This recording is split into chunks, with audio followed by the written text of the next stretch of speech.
Hey there, YTPC. This is Michel Baruch.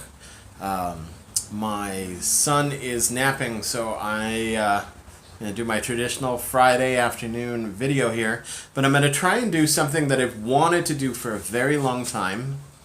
I'm going to do a comparison. The person that I've seen do this, and they did it about as well as they're my benchmark for how well I hope I do, was Timber Drifter a ways back did a side-by-side comparison tasting Fusilier's Ration and Bengal Slices. And that was a really interesting and fun video to watch. I'm going to try to do this in two parts and edit the two pieces together, or hopefully it'll let me just put it on pause for a minute and then come back. But so I've got my two things. So my gift from Andrew Sirigliano, the Frog Morton Cellar.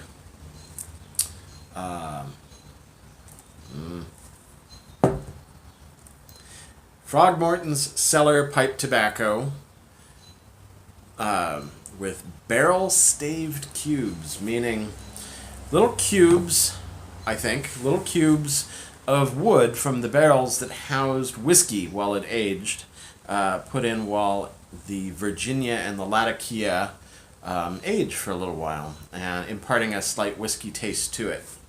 Let me give it the smell. I can't get my nose out of this. It smells good right now. I'm not even near it. Oh, that's gorgeous. Now I've got some good natural light coming in the side here, so it's pretty dark. Pretty dark. Lots of Latakia, lots of Virginia. In appearance, here's the camera. Oh, there you go. I think that looks pretty good. In appearance, it would seem to me that the Latakia weigh maybe 70-30% is more than the Virginia in proportion. The smell seems very sweet, very aromatic. So I'm also going to guess, I don't know if this is true or not, it probably was cased or topped with, something sweet, some sort of sugar water to give it a good sweetness to it.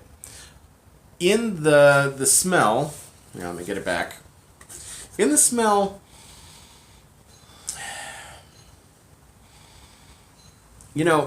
it does have a good sweet bourbon smell, or a sweet American whiskey smell. But it's sweeter than that. I don't know if many of you have had I.W. Harper whiskey. Kind of smells like that. I remember when I was a bartender back in my 20s, I remember thinking I.W. Harper had a smell to it that reminded me a little bit of bananas. So I think it's funny when I come up with a flavor like that, and then of course I have to ask Andrew what he thinks. So Andrew, smell your Frog Morton. Tell me if you smell banana. I want to know. So I'm going to compare that with, it's up above me there. Let's see if there it is. The Embassy tin. I can't take it down. It's hot glued to the wall. So, Cult Embassy is what I'm comparing it to. Here's my jar. This also is very sweet, but in the tin note or the jar note, they don't smell anything like each other. This is also sweet, not as sweet. Now, it's also a whole different formula of tobacco, whereas the Frog Morton Cellar is Latakian Virginia with the wood, the whiskey staves from the barrels. This is Burley Virginia, Black Cavendish, and Latakia. That smells like like a English that's been sweetened with a casing. This smells like an aromatic. I mean, it's kind of a kitchen sink here. In both cases, there's no Orientals, no spiciness. But yeah, Burley, Virginia's, Black Cavendish, and Latakia. So just from the smell, I smell vanilla, which apparently is the flavor that they gave it from reading. And I do agree, it smells like vanilla, but it also smells to me like honey roasted, not peanuts. It smells like honey cashews. I'm going to guess that's the Burley. So, and let's see if we can get a good look without me taking it out of the jar. Oh, there you go. See, again, pretty dark.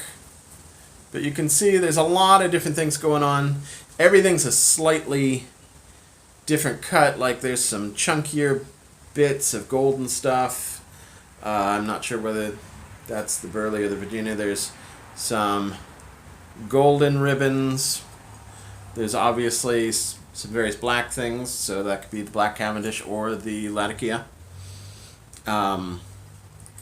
It's a much lighter tobacco. Like when I load a bowl with it, it's much more airy.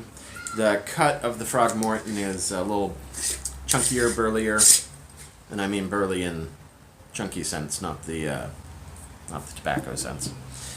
So what I've done, I've got two going. This is my Brylon, which is obviously great for aromatics, doesn't ghost. And I've got my Pony Express Missouri Meerschaum Corn Cob. One of these days I'm going to have to get a forever bit here. I'm chewing this up pretty good. And I've got them both started. I did the charring light on both. So what I'm going to do, I think, is I'm going to start with one. I'm going to smoke it get some first impressions. And then I'll give a pause. Have a little bit of beer. Actually, I should have beer before, so that my palate's the same both ways. So, for those of you who don't know, this is New Glarus. This particular beer is totally naked, though this is a seasonal one that they do. This is generally only available in Wisconsin. I know people who drive from Illinois and Indiana and Michigan to get New Glarus beer. There's a lot of places that sell it just across the border. So you can go to your various grocery stores and get your New Glarus literally within a few minutes of crossing the Wisconsin border. But spectacular beers. Their most famous is called Spotted Cow, but I'll do a beer review some other time. Anyway, so of course I want to get my baseline. I'm going to start with the Frog Morton.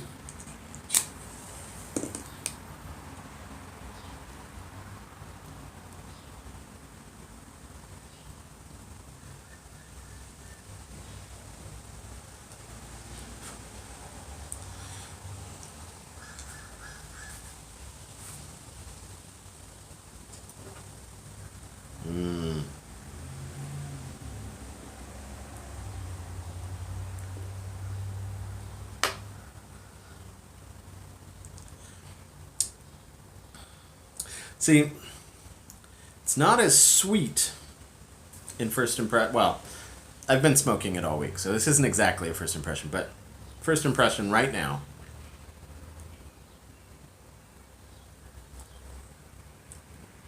It's not as sweet as it smells. Actually, and I like that. You know I like my Englishes, I like my Latakias.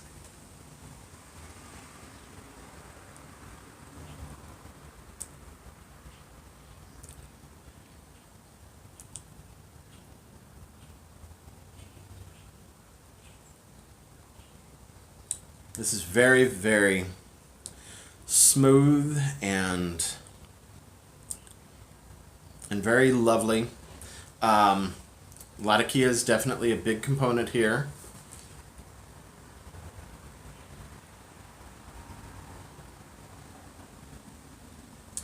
I get the whiskey not in the mouth. I get the whiskey in the retrohale, in the nose.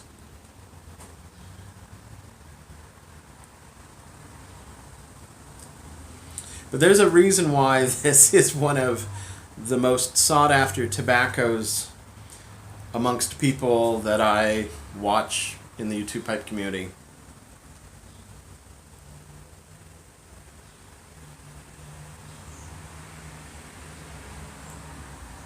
This is smooth and lovely. It's kind of everything that I would want all in one. Normally I would smoke my Latakia bombs for a few days and then smoke an aromatic or something that's just lighter or a vapor, and then it's like having dessert, you know. You have your rich, heavy meal, you have your steak and your asparagus and all that. And then you take a left turn on your palate and give it something a little sweet. Or at least that's what I do. But this is kind of that all in one meal. Yeah. I don't know why I'd try that. You can't smell the room note if you're the one smoking. I do have to say, it behaves well. This is a pipe tobacco that smokes great every time in pretty much any pipe. I find that it's what Bradley from Stuff and Things would call Goldilocks in moisture too. It's I've not needed to dry it at all. Now you'll see that I didn't jar it. I don't really expect it to last long enough to jar. Well, it depends. Let's take a peek. There's still plenty. There's a pretty good gap on the one side actually, but yeah, okay. Maybe I'll take half of it and put it in one of my small jars. But I really don't expect it to last long, and that should be as much a review in and of itself as you want. So I do see that I'm getting up in time. So instead of melding these into one video, I'm gonna stop here and I'm gonna do the other one right now, but I'll upload them as a part 1 and part 2. So I'll see you guys in just a second.